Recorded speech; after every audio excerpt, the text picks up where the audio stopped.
40 years ago, in the summer of 1955, Hollywood came to the small West Texas town of Marfa to make a film about Texas and Texans. It was a Western, but not your typical cowboy shoot-'em-up. It was a modern Western that did for Texas what Gone with the Wind did for Georgia, spawning an attitude and a state of mind that colors many perceptions to this day. It has been called the National Movie of Texas. The film was Giant.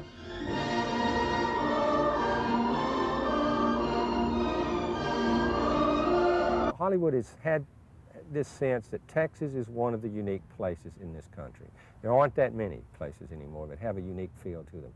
Texas is still one of those places. When that Hollywood company, Warner Brothers, went out to Marfa, they were going out to a place that must have seemed to them both at once familiar and at once exotic.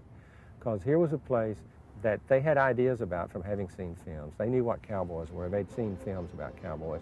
And here they were in a place where there were real cowboys. Well, you know, I was 19 years old, and James Dean and I had just finished Rebel Without a Cause. And George Stevens had hired me to play in Giant, so we all came down on the train from Los Angeles. When the Warner Brothers army of cast and crew came to Marfa, they took over the town. Every available hotel room was commandeered. The stark landscape, distant mountains, and endless skies of Marfa gave Stevens everything he wanted for Rayada. Despite his reputation in Hollywood for being moody and difficult, Dean soon became the local favorite. In short, James Dean became a good old boy. Well, the very first one that we met was James Dean there at the Paisano. That he was just arriving when we got there, and he was in blue jeans, and he was with Dennis Hopper. Jimmy Dean had this little giggle that real sexy like, and he would really let you know that he was enjoying our interview with him. When we'd get through in the evening, we'd all have dinner at the Paisano Hotel. And we ate right in that dining room right there. Sat right in here and played music and sung at night. Every night after dinner, Liz Taylor would come in, rock, James Dean would walk in, and they loved to hear me do the cattle call. I can't do it anymore, but I mean, they just loved to hear it. And it was an every evening affair that we sat down after dinner and do a few cowboy songs and just visit.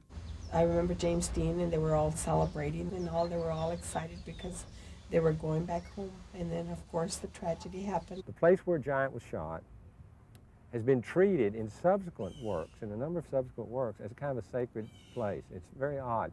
There was a play originally called Come Back to the Five and Dime, Jimmy Dean, which is about the hold that the filming of that film had on a group of people that grew up in a small town, lived in a small town near there. There's a Kevin Costner film, I think his first film, called Fandango, which is about a pilgrimage that a group of University of Texas fraternity boys take to go out to see the site of Giant. And there was just something about it. It was just that something that just comes along once in a lifetime, like there's one Elvis Presley and one Jimmy. There was only one Giant. And I was, so privileged to be on it.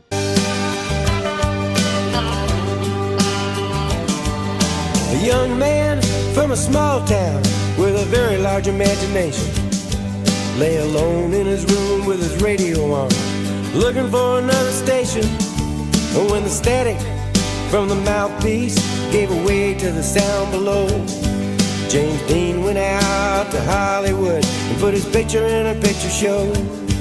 James Dean went out to Hollywood and put his picture in a picture show. And it's, oh, Daddy, get off of your knees. Mama, why'd you have to go?